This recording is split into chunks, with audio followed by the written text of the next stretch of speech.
I'm kind of pitching myself here as somebody who's an experienced investor, but always, I'm definitely new to this business as well. I just want to speak about this product and just how much, it has really helped me, propel myself, get better with talking with sellers, actually be able to close a deal.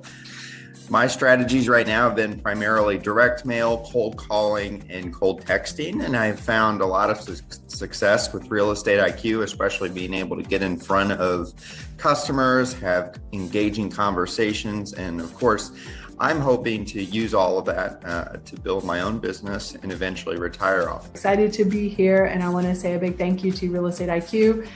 They have the absolute top leads in the industry and just make investing effortless for all of us as real estate investors here in Texas and obviously everywhere else that they're focused. And I'm proud to be associated with Real Estate IQ. Love what you guys do and love how you all help investors so that we can focus on the thing that makes us the most money, which is the job of real estate investing. I wanted to jump on this morning and give a shout out to Real Estate IQ. I began my journey with them a few years ago, just using some of the more basic products, the off-market leads.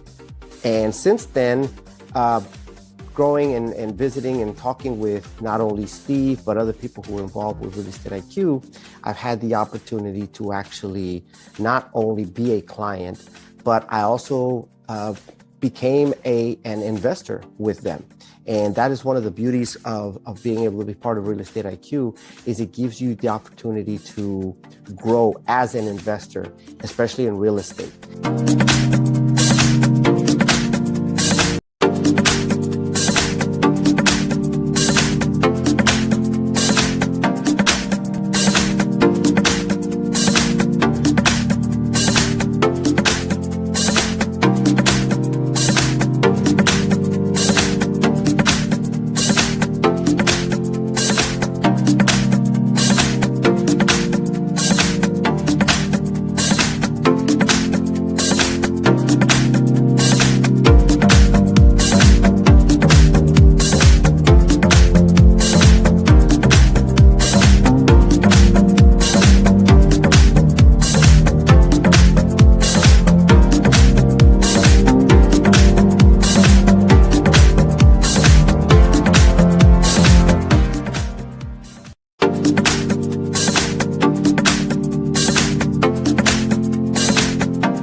I'm kind of pitching myself here as somebody who's an experienced investor, but always, I'm definitely new to this business as well. I just want to speak about this product and just how much, it has really helped me, propel myself, get better with talking with sellers, actually be able to close a deal. My strategies right now have been primarily direct mail, cold calling, and cold texting. And I've found a lot of success with Real Estate IQ, especially being able to get in front of customers, have engaging conversations. And of course, I'm hoping to use all of that to build my own business and eventually retire off. Excited to be here, and I want to say a big thank you to Real Estate IQ. They have the absolute top leads in the industry and just make investing effortless for all of us as real estate investors here in Texas and obviously everywhere else that they're focused. And I'm proud to be associated with Real Estate IQ. Love what you guys do and love how you all help investors so that we can focus on the thing that makes us the most money, which is the job of real estate investing. I wanted to jump on this morning and give a shout out to Real Estate IQ. I began my journey with them years ago, just using some of the more basic products, the off-market leads. And since then, growing and visiting and talking with not only Steve, but other people who are involved with Real Estate IQ, I've had the opportunity to actually not only be a client, but I also became an investor with them. And that is one of the beauties of being able to be part of Real Estate IQ, is it gives you the opportunity to grow as an investor, especially in real estate.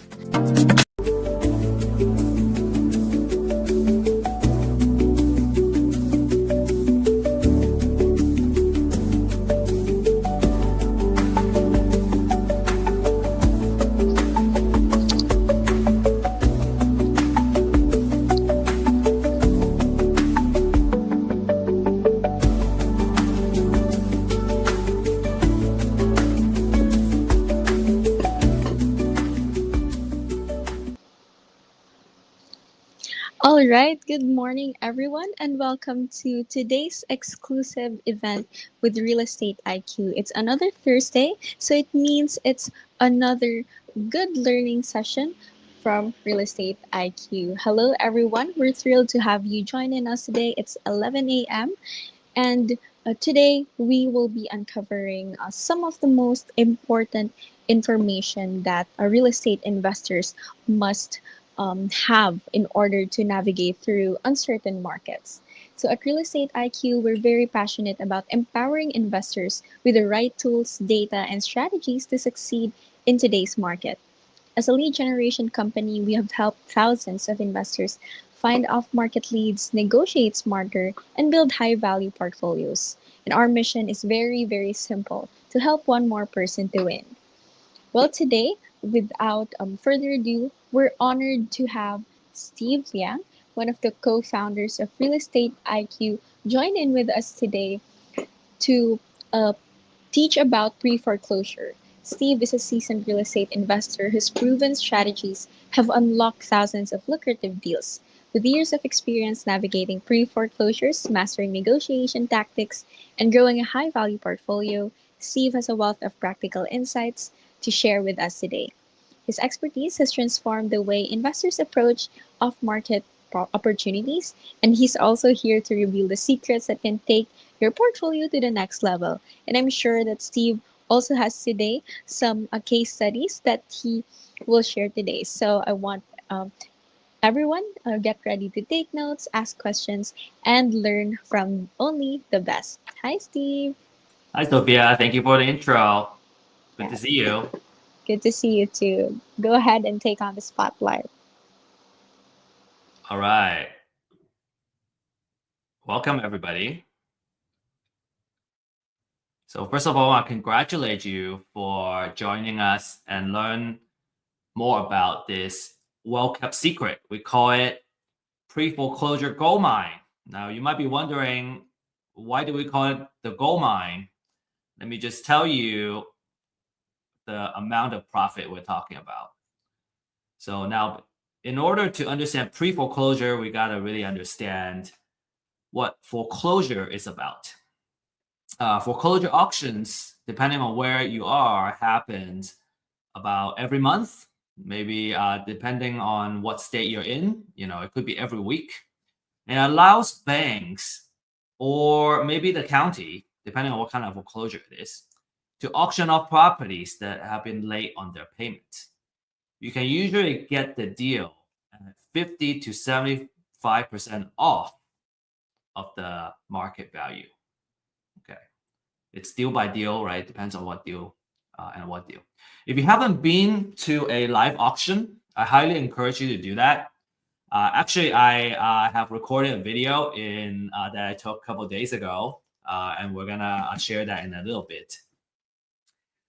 It's pretty chaotic, and it's a big event, and you really want to be there if you're really serious about being in real estate investment. Even if you don't participate in the auction, you should definitely check it out. Depending on how your county organizes it, it could be several trustees auctioning off in different places, and people just kind of crowd the trustee that is auctioning off that property. And it could be happening in the same time. And so if you are kind of new to the scene and you want to buy a property at the auction, you need to find the trustee first and make sure you don't miss it when they start the auction. So now the reason you would want to also, okay, so another big tip that we learned is that you want to, you're going to need to pay on spot. So let's say you got the property and you won the bid at $87,000, and it's a $200,000 house. So you're already getting it at a really good discount. But now you need to kind of pay on the spot. So what people do, the folks that are they're actually auctioning off, they will come with a stack of cashier's checks from the bank, and they will have it in different denominations, because you don't really want to have just a check for $200,000, and then because you don't have change, you give them the entire $200,000. Your money and your capital is gonna get stuck there for a while, for quite a few days, before you can get the money back. So you kind of want to have some 50,000. You want to have some, maybe 25,000, $10,000, so you can give them, ideally the exact amount, 87,000. But if not, at least you can do like 90,000, so you don't have a lot of money that just getting stuck in the with the officials, and then you're not making any money, any return on the money that is just being there. Okay, so next, let's take a look at, I recorded this video. Let's play it. Okay, we'll watch it, and then I'll also point out a couple of things, and then we'll watch it again, so we can kind of pay a little more attention.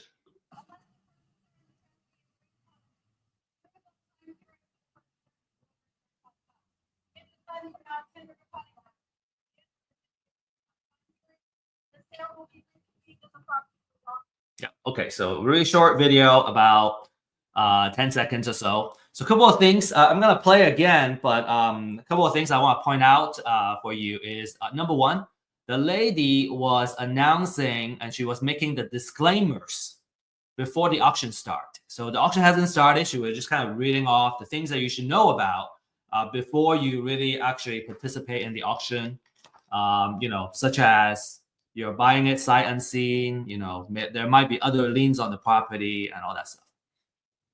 Another thing to notice is that it's very loud, and it's very hard to hear the person making the announcements. You really need to get really close to the person making these announcements so that you can tell which property is being auctioned off.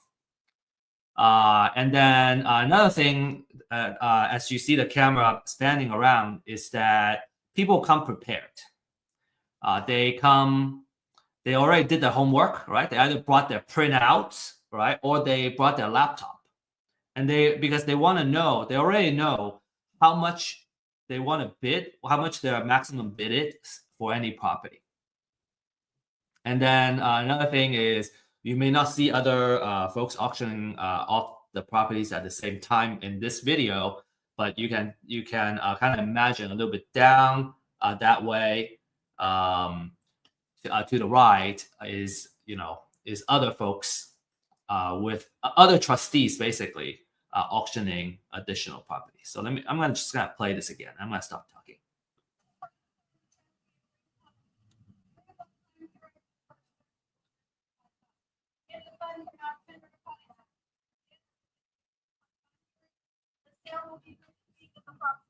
Yep. Okay. So that's it. You see a couple of players that are actively bidding on the property when the auction actually starts. So very, very interesting stuff. All right. Next. Now there are a couple of drawbacks when it comes to buying at foreclosure auctions. The first one is there is competition. By definition, in an auction, you got multiple bidders bidding up the property. A lot of times it's 1,000 at a time. So they go, 81,000. The next person goes 82, 83. So you keep going until somebody hits the limit and they stop bidding. So you have potentially a very fierce competition. And especially with hedge funds getting into the scene, foreclosure auctions have become very competitive. And some investors are actually complaining that because the hedge funds are so well funded, they're not afraid to overpay for a deal just to win it. And they make it hard for savvy investors to buy at a good price. The second one is, as I mentioned earlier, you gotta be prepared. You gotta have the cash ready in the form of a cashier's check, so you're ready to buy these properties. And then finally, you're buying the property sight unseen, so you're kind of taking a risk, right? If the property has been burned down and it's just a lot, and then you're bidding it as if there's an improvement, a house in there on top of the lot, then you're taking on a big risk. Obviously, there are many ways that you can do to mitigate that risk, and there are services and products available. You can hire somebody to drive by the address and actually kind of check out, just make sure the property is not burned down, and they will take pictures and all that. So there are things that you can do to mitigate these risks, of course.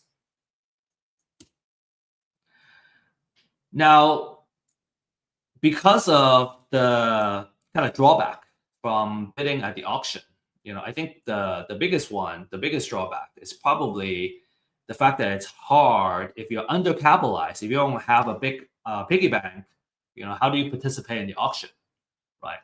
And so that's why we like to get ahead of the game, right? Buy the property before they hit the foreclosure auction, because number one, you don't have as much competition. A lot of times you're directly interfacing with the property owner, and you can buy it directly from them.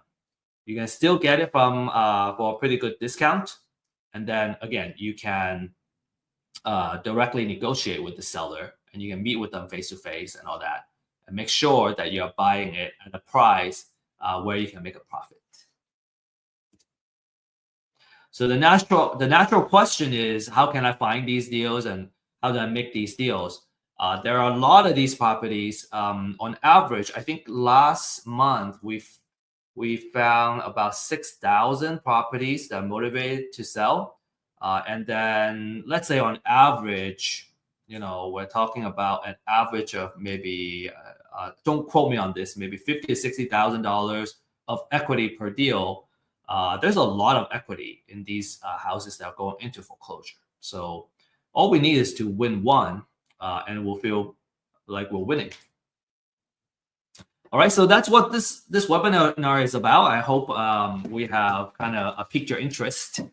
And our promise is that by the end of this webinar, you understand the strategy and the process of how you can win foreclosure properties before they hit the foreclosure, what we call pre-foreclosure deals.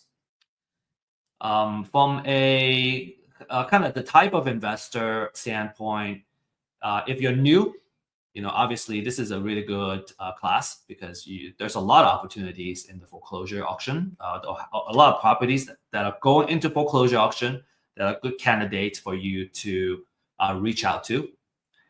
And if you're an experienced investor, but let's say you have not done pre-foreclosure, this would be a really good way for expanding your channel. From exit strategy, you can wholesale. Let's say you buy the property wholesale. You can do fix and flip. You can also do buy and hold as well at a big discount. All right, so you make the money when you buy it, and now you can do all kinds of exit strategy and profit from it. So reminder, distractions can be very lethal, especially when we're trying to learn. So find ways to be focused, turn off as much distractions and notifications as you can. And feel free to use the chat we're on live stream right now. So feel free to use the chat to ask questions and also interact with each other, introduce yourself.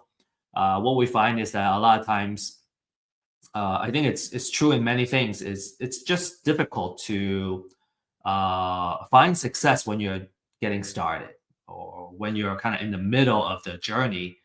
It's all about networking.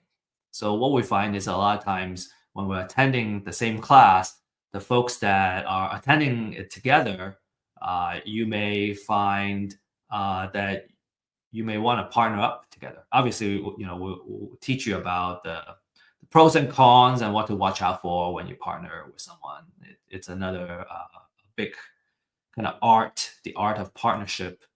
But it's always nice that you don't have to do it all by yourself. Okay, so make sure you take advantage of everything this class has to offer. Get connected and stay connected. Disclaimer, everything we presented here is for educational purposes, and you should always do your due diligence when you make any financial decision. We don't offer investment advice, financial or legal advice. Right? Make your own decision. My background is I have experience in marketing, data. I'm kind of a data guy, and we use the data for marketing. So kind of naturally, I'm also a marketing guy. And my background is in science and engineering, and I was always very interested in real estate. And kind of when I learned about real estate investment and the potential of profit that it can bring, it's very exciting. The struggle is that it's hard to find the right knowledge or the knowledge that you need. And then once we know what to do, it's hard to kind of get started because everything starts from the lead generation and the deal finding process. So it's hard to get good data and good technology. And then another big part is every single step when you're doing something new, it's very easy to get stuck. I get to a certain point and go, what do I do now? Right? Especially it's our first deal.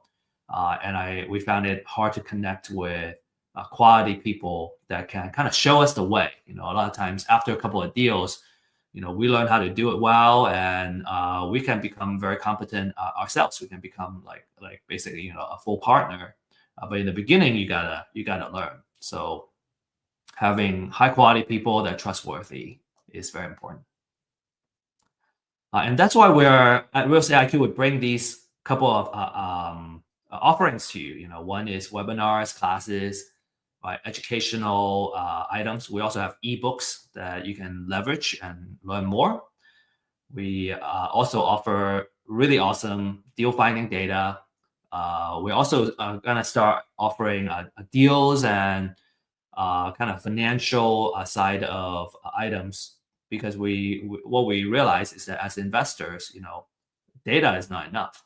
We need deals, and then once we get deals, we need funding to close the deal. So there just needs to be so much support around us to be successful. And then very, very importantly, we also want to surround you with a community of experts, so you can you can be a part of the community, and we can find success together. Okay, without further ado, really want to get started here. So I got a couple of steps here. Number one is we want to understand the foreclosure process. Why is that important? In order to win pre-foreclosure deals, we need to understand the entire process so we know where and how we can add value to the homeowner. So here's the process. So step one, the borrower has been delinquent for more than 120 days, so about 4 months. Okay, so that triggers the lender to say, hey, we need to send a letter of demand, and the borrower needs to start getting current on their payment. The borrower will have at least 30 days to pay off the delinquent payments, or they will send a notice of default and an intent to accelerate the loan. So basically kind of accelerate a loan and start a foreclosure process. So after the cure period expires, the lender will file a notice of sale at the county the property is in, and you would wait. You would need at least 21 days before it would get auctioned off. So let's say, in Texas, we have the auction that happens on the first Tuesday of every month, which is just 2 days ago. And let's say the filing happened on the first of the month, right? And it's not that Tuesday yet. It's not gonna go into that immediate Tuesday, but it'll go to the following Tuesday, first Tuesday of the month. So that at least there are 21 days before the next auction. The property is usually auctioned off between 10 and 4 p.m. Different counties are different. Houston, for example, has the auction at a conference center. Most counties will have the property auctioned off at the courthouse. And it's like rain or shine or snow, it will happen. In fact, just a few days ago at the Dallas auction, it was raining, super hard. So it added more to the noise. It's super hard to hear, and it was wet too. The good thing is there was an overhang and it blocked off most of the rain. But if for some counties where you just need to be there with your poncho, if it rains, if you want to really participate in this. So the property will either sold to the highest bidder, or it will go back to the lender and become a REO. REO stands for real estate owned property. It goes back to the lender. So at foreclosure auction, okay, after it gets foreclosed, the borrower may still owe money even after the foreclosure.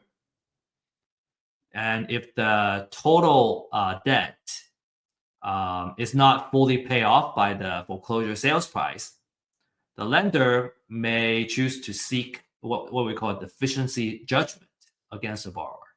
So what that means is there's a possibility where the homeowner, normally do they lose the house during the auction, they will owe more money.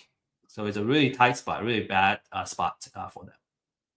Okay, and a lot of owners need to understand it. Sometimes they just go, I give up. I'm just gonna, let go into foreclosure. Well, not so fast. Maybe you need to consider, what are some consequences if you let it go there.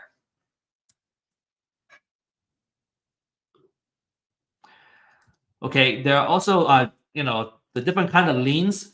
If there are junior liens on the property, so let's say the foreclosure is about the primary mortgage, and there are maybe some second liens and city liens, all kinds of liens, HOA liens on the property. Well, the foreclosure is gonna wipe out all those second mortgages and junior liens, but the foreclosure doesn't eliminate debt. So even though the lien gets removed from the house itself, right? So that as an investor, let's say you win the property, you don't need to worry about those junior liens.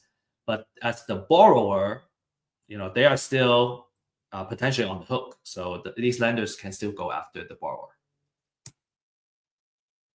Another thing is that you have federal tax, state tax, and local tax liens. They would still survive, which means that, let's say you're the investor, you won the bid, you wanna know what federal liens are on the property. You want to know if there's any state, county, or city tax liens. Those are senior liens, and it's likely that you will still need to pay those liens as an investor. Okay, which is why it's very important to do proper title research. And we have learned, have gained a lot of lessons doing title research recently. And yeah, you gotta be extremely thorough. You gotta have the know-how to do it.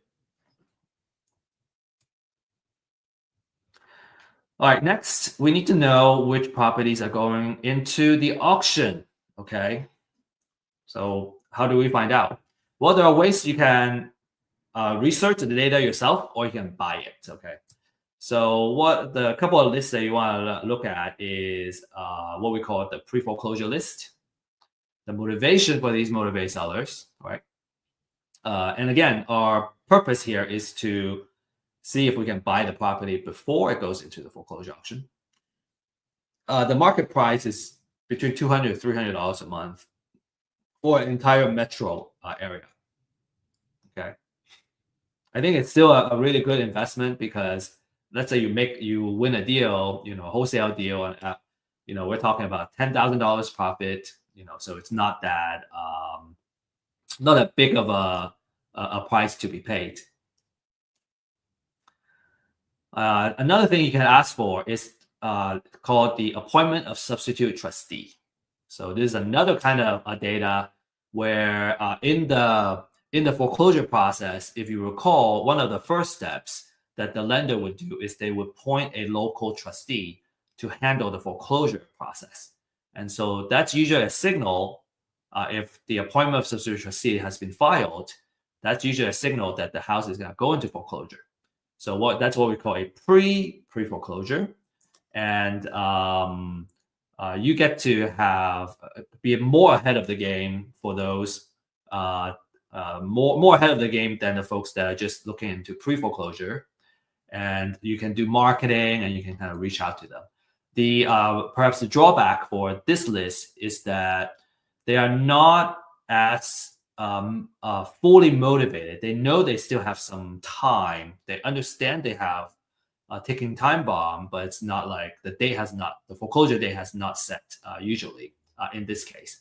So, but it gives you more time to do marketing and kind of nurture these folks, nurture your leads. All right, so a free way to do it is you can Google your county name and then you say notice of sale, and you should usually get to a website where you can start looking at the foreclosure document. So this is what a foreclosure document looks like. It talks about, this one has the address, it has when it's gonna show up and all that stuff. There's a lot of information here. Time and date, and the county is going to get auctioned at.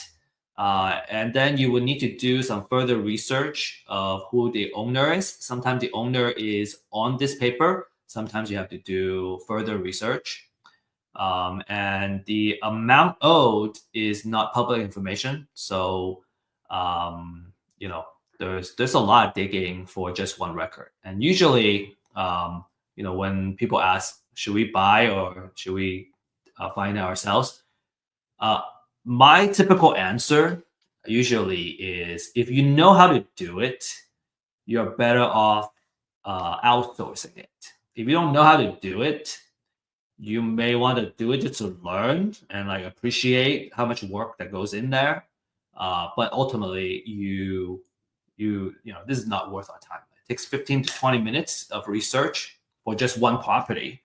And when it comes to lead generation, I would want to market to hundreds of prospects, all right, hundreds of leads, because it's always a numbers game. So I want to make sure I market to a good enough of quality leads, so that I can I can win one. It's just not worth it. These are the volume of foreclosure filings in a couple of the major cities that we cover, and it's just not worth the time to do research on every single one of those properties. It's just impossible. It's so much easier just to kind of outsource that. Right? I would do certain things myself in where my time is going to return the most, such as managing the marketing campaign and maybe like doing cold call, making connections with the homeowner. Those are much better return on our time, and that's what I do too, actually. So okay, so let's say we buy on the list, right? I hope I can convince you that it's better outsourced. You if you don't know how to do it, like I said, you may want to learn how to do it. But just because I know how to cook doesn't mean I want to cook every day. Just because I know how to clean doesn't mean I want to clean every day. Oops. So I hope that outsourcing is always if we can do it, I recommend it.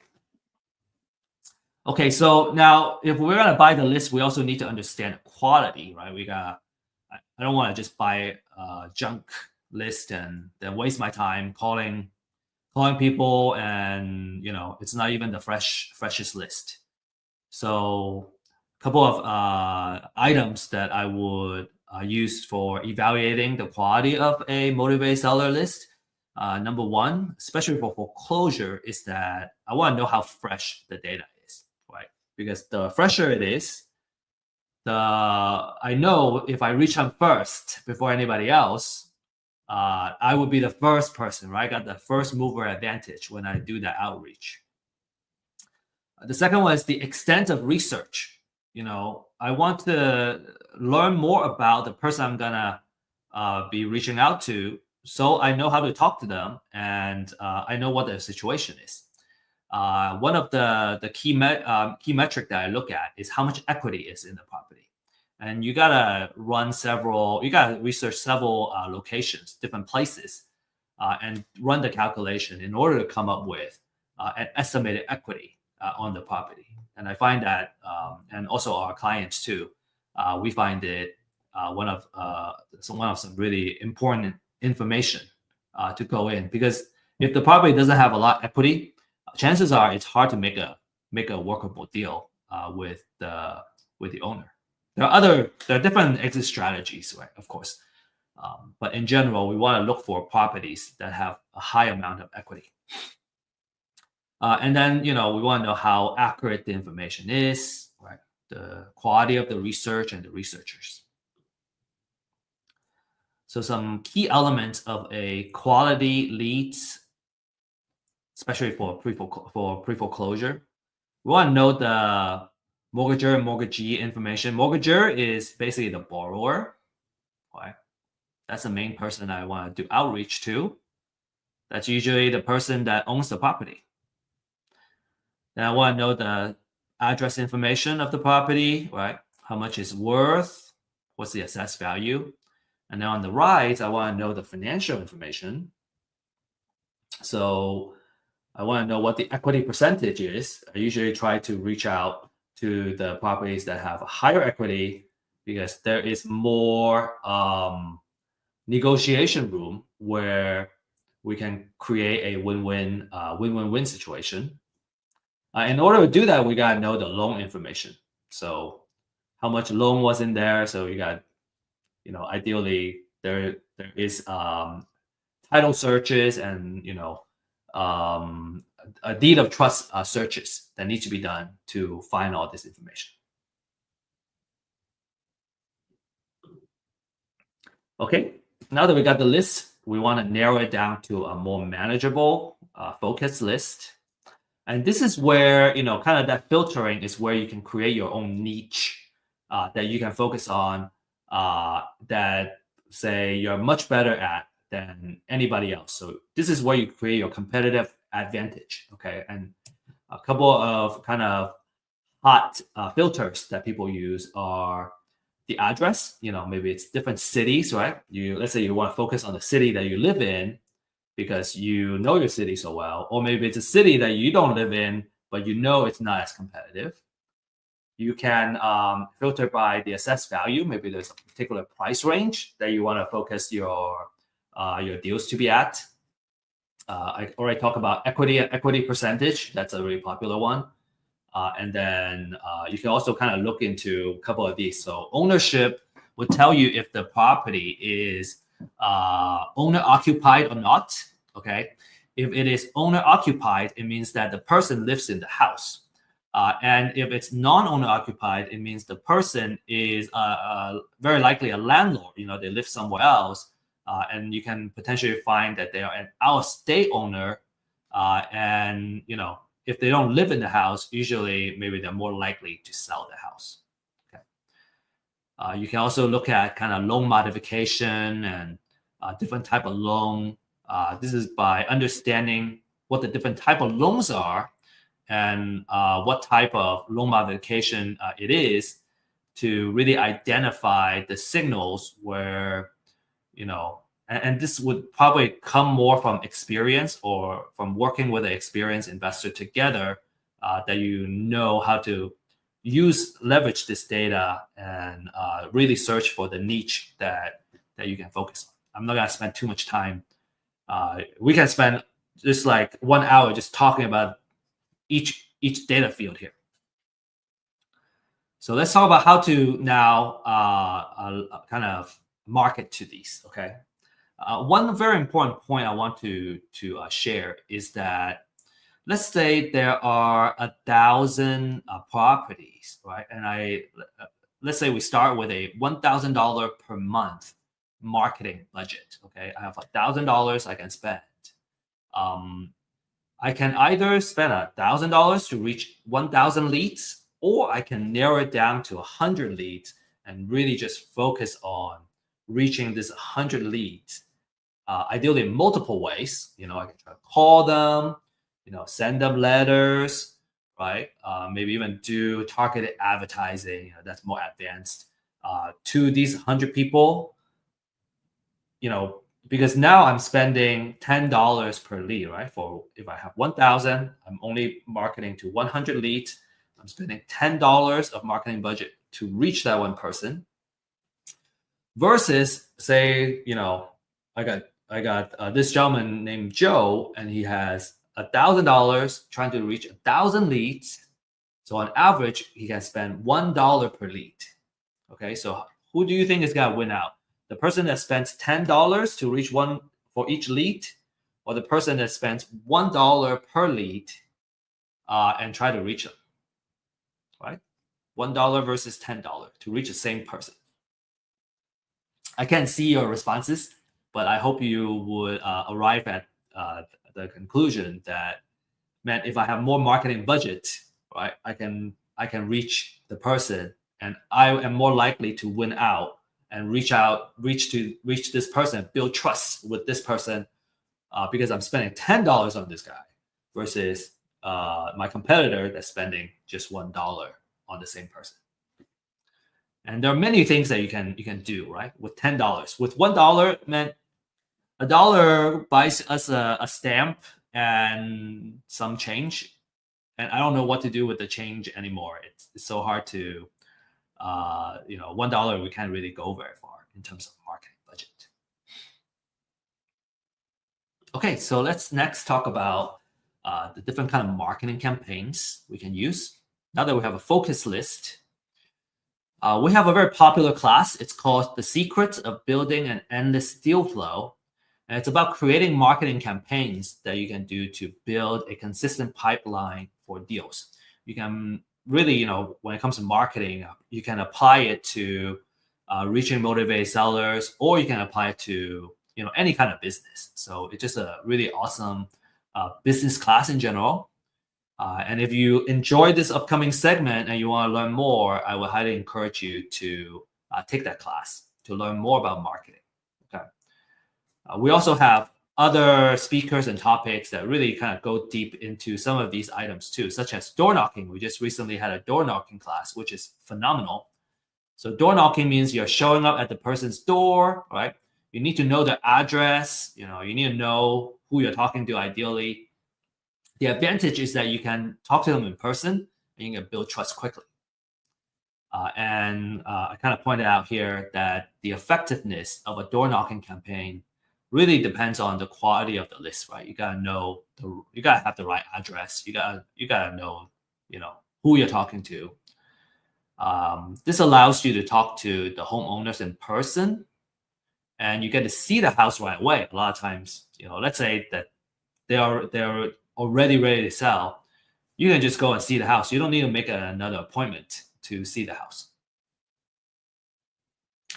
To be successful, you need to have the ability to strike up a conversation and build trust very quickly. You also need to have a thick skin. Some people just don't want to talk to you, right? Maybe they scream at your face too, and so just being okay with that. If you're more introverted, like myself, maybe you don't like talking to people. You prefer not to talk to people face to face. You're gonna try other marketing methods. Door knocking is by far the most successful campaign and marketing method that I know. Through our clients. Next is you can do cold call. So we provide a skip trace service.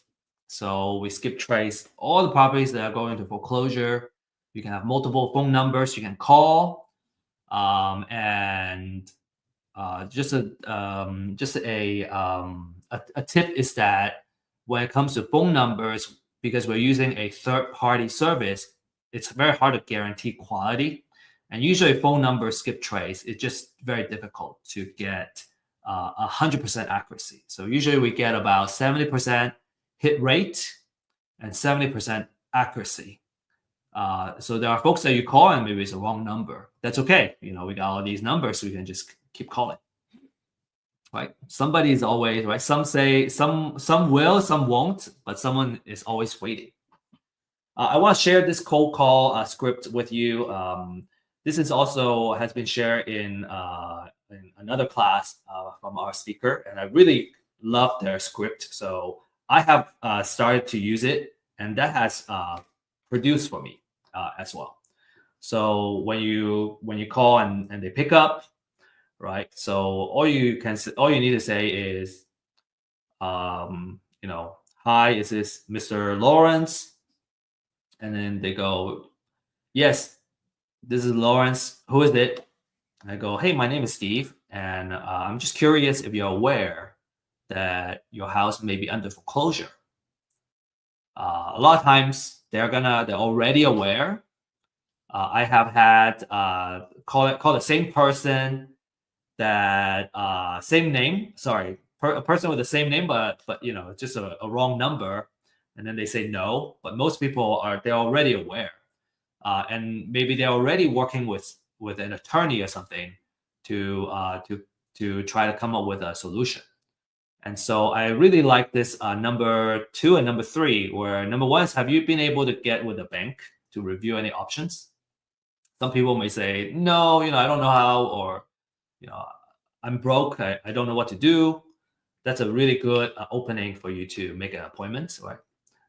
Because our job is really to kind of give them a solution, explore different options where they can see how they can stop the foreclosure. Oh, okay. Another thing that I have learned is that if our approach is to ask if they want to sell, usually I got a lot of a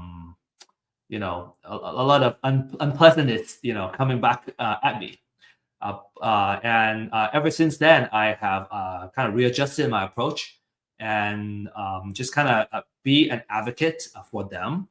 A lot of folks don't want to go through foreclosure, and they don't want to sell. They want to stop the foreclosure. So it's much easier to try the approach of helping them stop their foreclosure and explore the different options that they can do. Okay. And then number 3 is, have they told you that have been approved? So let's say like they already kind of got somebody working on it, but until they got an approval, the house may still go into foreclosure. In fact, like, just last week I was calling a couple of folks, and they already had somebody helping them work on it. Like, they were either waiting for an attorney, or like they have started working with an attorney, but they didn't get a written confirmation that it's gonna happen. So my advice to them is, make sure you got something written by the end of Friday, so at least you still have, next Monday to kind of follow up. But like by Monday, if you don't get that, your house may go into foreclosure. So it's okay that we don't win the deal, but at least we're helping them, right? The other one I want to share with you is the voicemail script. Okay, this has worked out. When I have scripts, what I realize is with enough practice, I can overcome my call reluctance. And maybe it happens slowly, but if you can just kind of set a goal to make 5 calls, 10 calls to start, maybe sometimes, let's say you're just getting started, just making like 1 or 2 calls just to do that. It will help you kind of break through and get really comfortable, because it's all about having practice. So this voicemail script comes from a book called Rainmaker Conversations, I think, or like How to Become a Rainmaker. So it's a sales, really good sales handbook. Really short too. I highly recommend it. So without reading this to you, I'm just gonna leave it here. You can take a screenshot and practice it and see how well it works for you.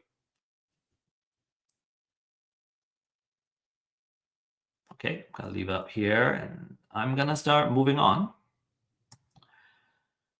Okay, now talking after we talk about these couple of strategies, another strategy we could have talked about is using direct mail and handwritten letters and send it to them.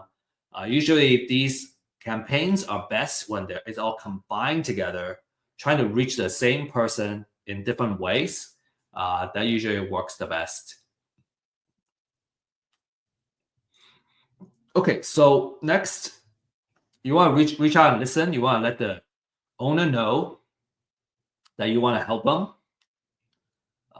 And foreclosure is a very stressful situation, so you want to be very empathetic and mindful. And maybe the appointment will lead to that they want to sell their property. Maybe it doesn't, but every single time you can make an appointment and have a meeting, you're just that much closer to making a sale, right? Or making the deal. So these are a couple of CRM stages that's also kind of my recommendation. You can certainly start with an Excel sheet to do the tracking. But let's say you start having more leads that you need to manage, then you need to start setting up different stages so you can kind of look at the pipeline and the health of your marketing pipeline. And we'll talk about this more in our marketing class. But the different stages that you want to set up are here. Okay, so going from stage 1 to stage 9. My recommendation: take a screenshot, and if you have questions on how to implement this and all that, we can talk more. But if you are familiar with CRM, you already know what I'm doing, what I'm saying here. If you're not familiar with the CRM, I think it would be a longer conversation. Next, it's very important to do a good repair budget. And you don't necessarily need to know how to do it. I just want you to be aware. If you're new, right? I just want you to be aware that the house very likely is going to need repair to bring it up to the after repair kind of condition, right? And when you make an appointment and meet the seller at the house, you have an opportunity to come up with the repair budget and come up with the estimate. So the better you are at doing it, the more accurate you're gonna be, and then you can come up with the best offer. Right? You can come up with a really good and solid offer. If you don't know how to do it, bring in someone who has the experience and have done it before, so that they can come up with it, and then together you guys can kind of walk through. And usually it's much better if you're new to have somebody kind of show you the way, so that over time you learn how to do it. So it's just a very important part of the offer. So you can do it yourself, about 20 minutes. With practice, you become an expert. You can't bring a general contractor usually unless you already have a contract in place. And then, like I said, a recommendation is to have a mentor or coach or a more senior partner that can come in and kind of fill that role. Okay, so next step, real quick, you want to, now you can negotiate the price. All right, let's say they want to sell, and it's in a situation where you can give them an offer that can create a win-win. You want to focus on their needs, all right, building trust, getting to know their family situation or their personal situation, and you want to know your numbers. So know how to come up with an offer. And I'm not going to dive too much into the formula to come up with an offer. We're assuming that you know how to do that, or if not, that you're gonna kind of read up the literature on that, what we call maximum allowable offer. Okay, we'll have another class if you don't know how to come up with offers.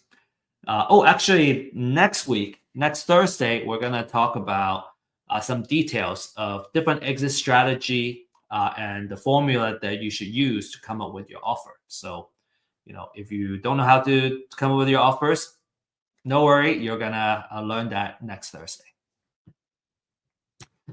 All right, so let's say you come up with an agreement, then you can put it in writing. Okay, so there are many things that you may end up negotiating for. It could be the price, the sales price. It could be the terms of the payment. Maybe it's just all cash, or maybe it's a owner finance type of deal. It could be how much earnest money you gotta put down. How long it takes to close. There are quite a few kind of discussion points that you gotta finalize in order to put it into a contract. And when I first had to do it, it was also very difficult to learn how to come up with a contract. So, having somebody that can walk you through it is something I highly recommend. You can learn so much faster, when you don't need to struggle through every single step yourself. All right, and then there might be title issues to be aware of as well. You want to know if the property has other liens. Maybe there are junior liens and some senior liens on the property. So you want to work with an investor-friendly title company. Also kind of have a way to do the title research, which I think I'll talk about in a couple more slides. And just understand how to do the homework and do the title research. Closing, I have had very awesome, closing. There was one where let's say you agree on closing on a particular day, and that it just happens. But I think it's a little more of a minority of the case. There's usually some delays, right? Let's say you prepare to be closed on Friday, and actually sometimes it doesn't close until later. So just kind of be prepared for contingencies, and if you have a good contract and a seller you already built trust with, you can minimize a lot of the problems. So, but it's just be prepared for things not going the way that you plan to go, and just be flexible. I remember my first closing; it was very nerve-wracking. You think it's gonna happen to this day, and you're you're just like prepare and on standby this whole time, and then it doesn't happen. Next day it doesn't happen. Next day it doesn't happen. Could be kind of stressful the first couple of times. After a while you get desensitized. You get better at it. Okay, so to recap, okay, we talked about the foreclosure process, understanding how the foreclosure works, and the gap where we can leverage a pre-foreclosure list and outreach and buy the property or help the homeowner stop their foreclosure before it hits the foreclosure auction. We also talk about different marketing methods and the CRM stages that you can set up to manage your leads. Again, if you're interested in the marketing side of things, there's a class that's available. You can also kind of request. I'm more than happy to deliver a marketing class. I always like talking about marketing. So let me show you a couple of case studies. Okay, all of these are provided by our clients, and some of the names have already been blurred out for their protection. This one, for example, is a $46,000, $500 profit, and this is a wholesale deal. Okay, the next couple of deals is all wholesale. These are big profits for a wholesale deal. Typically, just once you want to set the right expectation, is that $5,000 to $10,000 per wholesale fee is already a really good profit, and these are just very outsized profits because we have this awesome client that just does so well, and we kind of handpick the most profitable ones. Okay, so the next one is even bigger. The next one is $85,000, and then the next one is $88,000.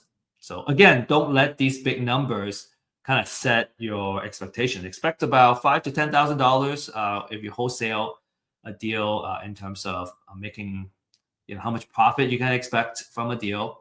But these outsized profits are not unheard of either, and folks are extremely happy when they can make this much. Yeah, and one of the success stories that I share is actually the client that shared these cases. All right, so you might be wondering how you can get started. So I got a 3-step process for you. Number one is you want to get a pre-foreclosure list. The more information, the more relevant information, of course, the better. So the benefit of having first-hand data is you have the freshest data available. You can get extensive research done, such as estimated equity. And at a very limited time, you can also enjoy the disruptive pricing that Real Estate IQ has to offer. This is an example of what the interface looks like. Very easy to use, simple to use. You can come in, you can export the data, and then you can start doing outreach. So we got 2 pricing here. One is just the address itself, and then the other one is a skip trace. It comes with skip trace, so you can have phone numbers that you can call as well. Again, just wanted to reiterate that skip trace, because it's not our first-hand data, we have to buy from a third party. It's not 100% accurate, and you shouldn't expect to have 100% accurate phone numbers when you skip trace. It's more likely the norm that you're not going to reach the person. And I think if you have that expectation going in when you make cold calls, then every single time there's a good hit, like you go, oh, wow, I hit the voicemail and this is the person I'm trying to reach, I feel excited. So I just want to adjust everyone's mindset, especially for those that are ready to get started. You want to do this with the right mindset, and then you're going to be very, very successful. Number 2 is you want to become a community, find a mentor, join a community, and kind of leverage folks that have done it before. Find someone you can trust, and be ready, be willing to be held accountable, right? And help you form the right habits to make happen. Real estate investment doesn't need to be a full-time thing. You can get started with, I think, as little as 5 hours a week. Over time, it may take a little more time, but you can kind of, like, if you're just looking for a side hustle or a buy 1 or 2 properties. It doesn't take up that much of our time, and you can do extremely well. Okay, number 3 is you gotta do the title research. The cost for title research is between 40 to 75 per property, and that's through a title company.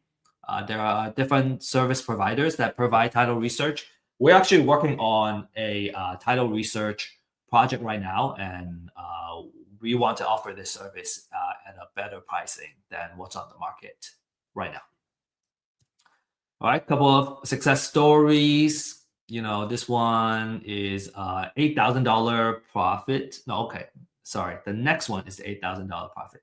This one is using Real Estate IQ to get his first deal and getting started. Profitable growth with substantial gains.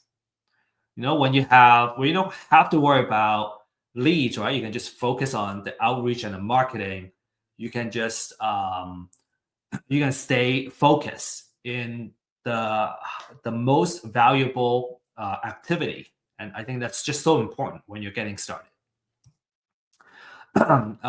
Ismail, $8,000 profit in a recent deal. Kind of on average, right? $8,000. I think that's about right.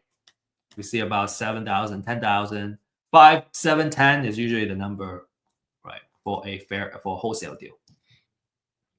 And then Daryl said, he got 4 deals under contract, and already got about $1 million of contract value, and then he's expecting to make 10 to 15% of profit margin out of that. So, not bad for 9-10 months, and we're talking about $100,000 to $150,000 of like equity that you made. And these are, I think, not a rare story. These are very common stories. If you know how to do it, you got the know-how, you got the right path, the right way to execute. Within a year, maybe sometimes a little longer, you can build a pretty good amount of equity, real estate equity, in the deals, and then you're looking good. Maybe it's not liquid when you sell. When you sell the properties, when you become liquid, but when you're sitting on those equity, it's kind of really nice as a real estate investor, knowing that you have built the equity and the wealth already within those deals.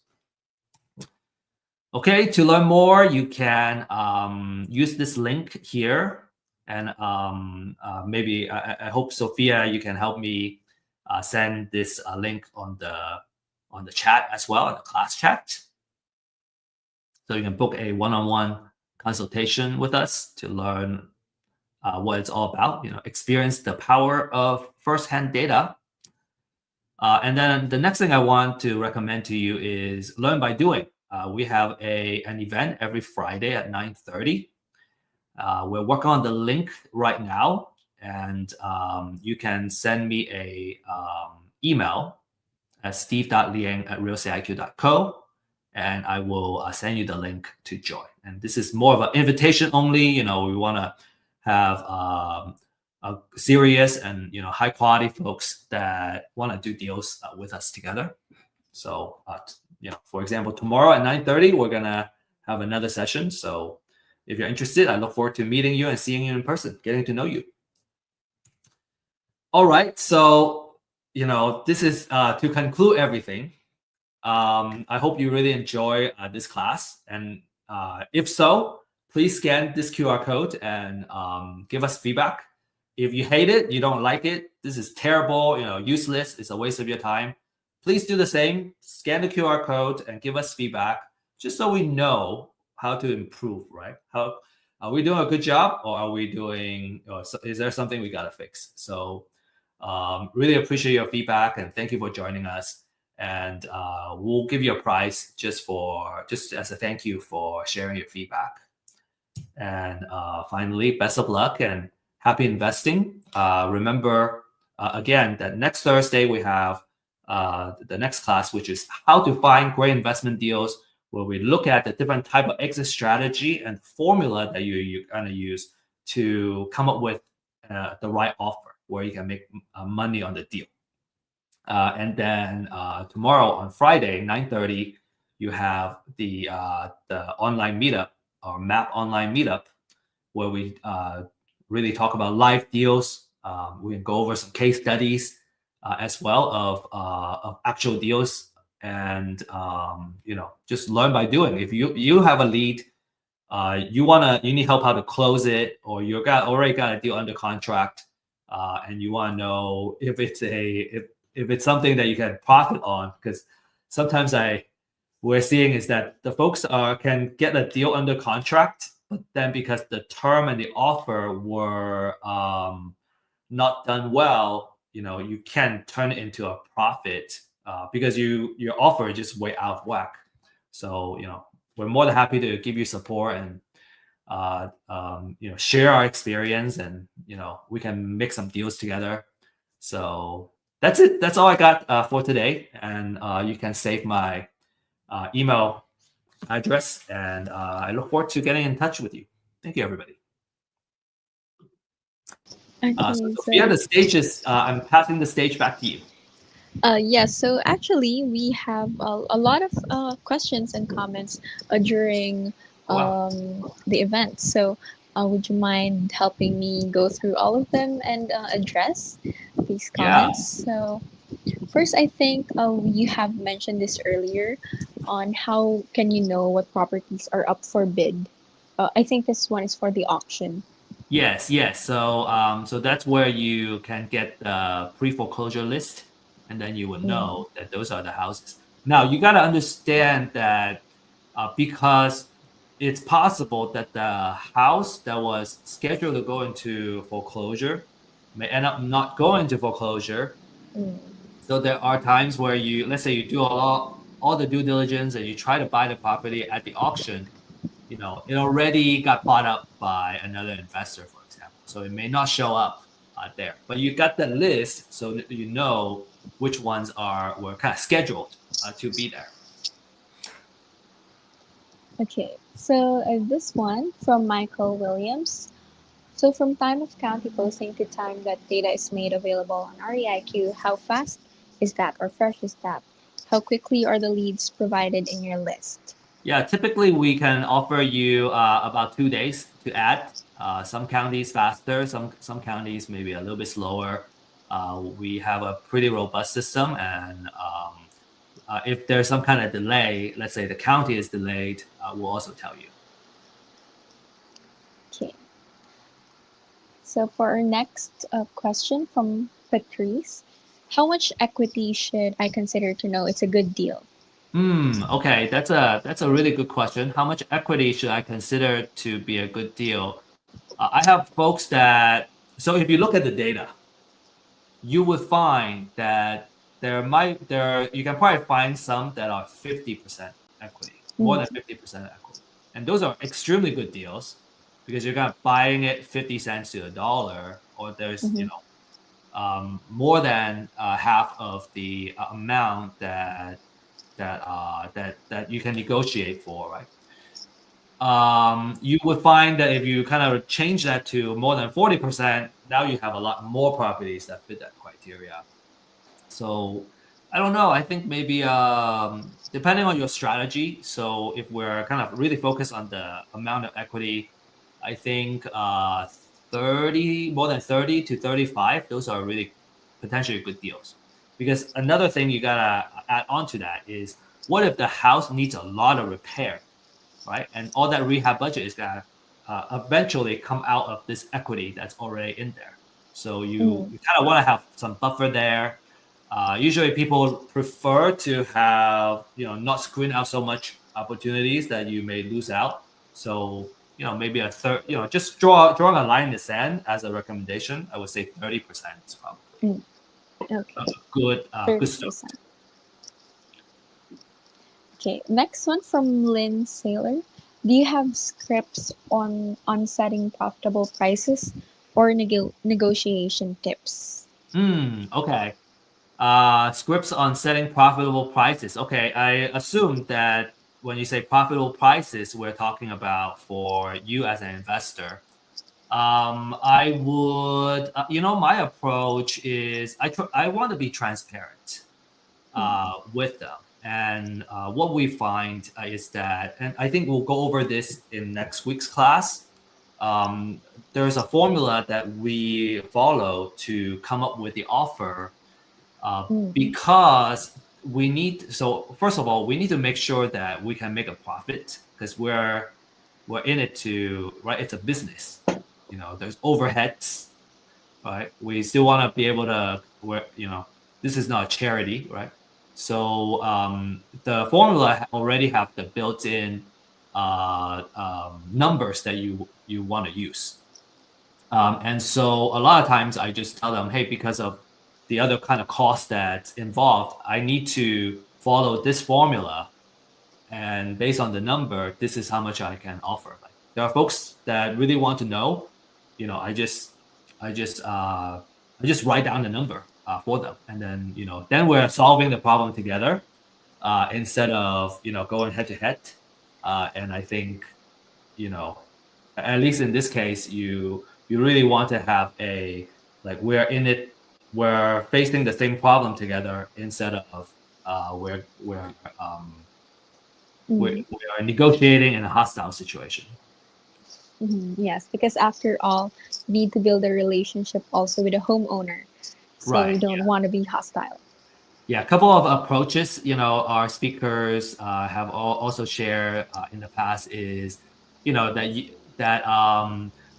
you guys we are on the same side and there's a bad guy. We're trying to fight the bad guy and we're not fighting each other. And I really like that mindset and the positioning. Okay, well, we have Ray here. Ray is a beginner. I want to learn how to find, approach distressed homeowners, get property under contract, and then wholesale contracts. What is your recommendation? Oh yeah, and Ray, I think my recommendation is to join our class at 9:30 tomorrow. So it's a meetup, and so we can go over the process and all that. This is the how to find, approach, get property under contract, the entire process. We have a 90-day program actually that if you are committed and you're gonna go and execute, we believe we can get you a deal in 90 days. And so you can just follow that process and we'll help you find success, going from beginner to getting your first deal. Okay. So from Robin, I believe that this is for the map class. Do you have to be in Texas to be part of the event? And you don't. You can join us online. It's gonna be an online Zoom event. We find it to be the most kind of inclusive for folks that are not in the same city, for example, and also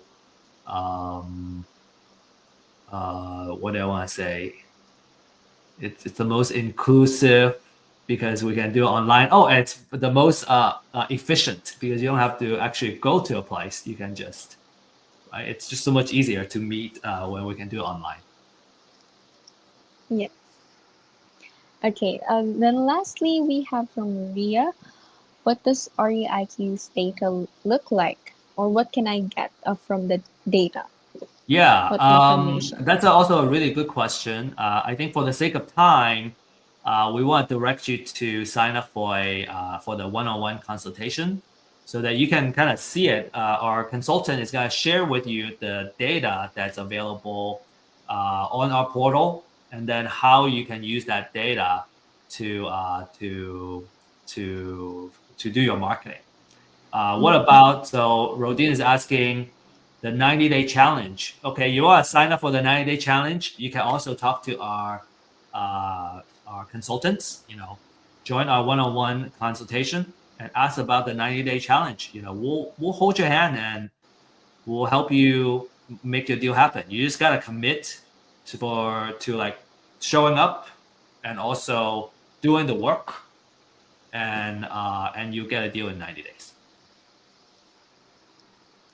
Okay, so I guess that's all we have for today, Steve. Thank you so much for joining us today.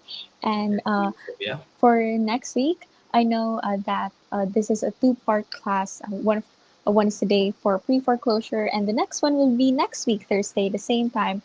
on how to find great real estate deals. We will still have Steve as our speaker.